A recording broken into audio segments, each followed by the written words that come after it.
প্রশাসন কিন্তু এ পর্যন্ত শুনেছেন যে চাঁদাবাজির অভিযোগে প্রশাসন কোথাও কাউকে ধরেছে? ধরেনি। চাঁদাবাজি যেটা হচ্ছে এটার কারণে বদনাম হচ্ছে কার? ম্যাক্সিমাম বদনাম হচ্ছে বিএনপির। বিএনপি কি বোঝে না বদনাম হচ্ছে? এর কারণে ভোট যদি কারো কমে, কার কমছে? বিএনপির কমছে। বিএনপি কি এটাও বোঝে না তার ভোট কমছে? এই ক্ষেত্রে সবচেয়ে বেশি বহিষ্কার কে করেছে? বিএনপি করেছে। বাংলাদেশের ইতিহাসে এর আগে কখনো দেখেছেন যে এত লোককে কোনো একটা পলিটিক্যাল পার্টি তার নিজের দলের লোককে বহিষ্কার করে?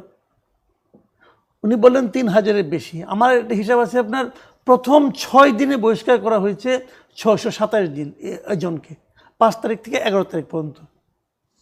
এত যে বহিষ্কার কেন? বিএনপির ব্যাপারে ওয়াকিবহাল, তারা চাচ্ছে, পাচ্ছে না।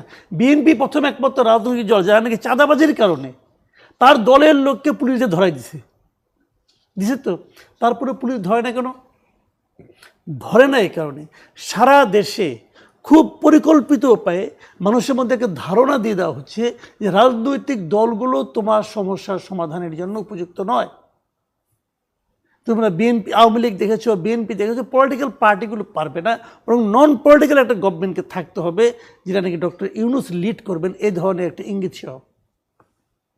এবং এই জন্যই এই যে আরও 5 বছর চাই, আজীবন চাই, এগুলো কিন্তু খুব পরিকল্পিতভাবে মানুষকে গেলানো হচ্ছে। মাথায় রাখবেন, ডক্টর ইউনূস হচ্ছে দুনিয়ার সবচেয়ে সাকসেসফুল পিআর পারসন, এবং ওনার পিআর টুলগুলো এত অ্যাক্টিভ এখন যে তারা এই কাজটা মোটামুটি সাফল্যজনকভাবে এগিয়ে নিয়ে যাচ্ছে।